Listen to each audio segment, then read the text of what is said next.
టీజీపీజీ set 2025కి సంబంధించిన phase 2 results release అయ్యాయి. Bad luck ఏంటంటే కాలేజ్కి వెళ్ళి రిపోర్టింగ్ చేయాల్సిన డేట్ ఎక్స్టెండ్ కాలేదు.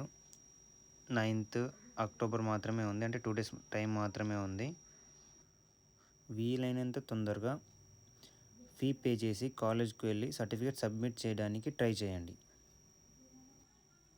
మీకు ఈ వీడియోలో అలాట్మెంట్ ఆర్డర్ ఎలా డౌన్లోడ్ చేసుకోవాలి అండ్ జాయినింగ్ రిపోర్ట్ ఎలా క్రియేట్ చేయాలనేది నేను ఎక్స్ప్లెయిన్ చేస్తాను.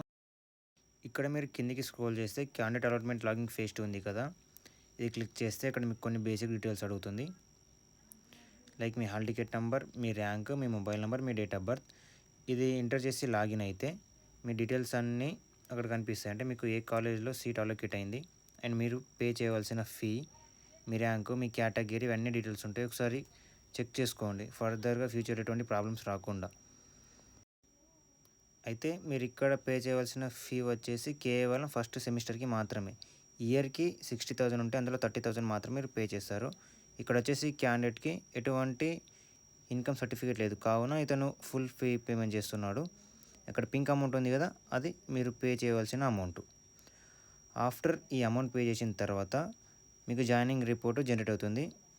దాన్ని ప్రింట్అవుట్ తీసుకోండి, ఒక 2-3 తీసుకోండి. ఎందుకంటే మీకు ఫర్దర్గా స్కాలర్షిప్కి కాలేజ్కి వెళ్ళిన తర్వాత సబ్మిట్ చేయడానికి చాలా యూజ్ అవుతాయి. నెక్స్ట్ వీడియోలో కాలేజ్కి వెళ్ళి ఏ సర్టిఫికేట్ సబ్మిట్ చేయాలనో దానిపైన మీకు డీటెయిల్గా ఒక వీడియో చెప్తాను.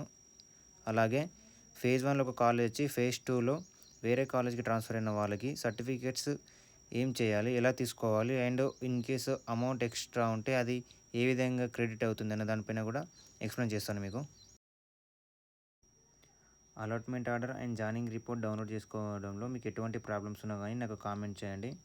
అలాగే ఈ సర్టిఫికేట్కి సంబంధించిన ఎటువంటి డౌట్స్ ఉన్నా కానీ కామెంట్ చేయండి. మీకు వీలైనంత వరకు హెల్ప్ చేయడానికి నేను ట్రై చేస్తాను.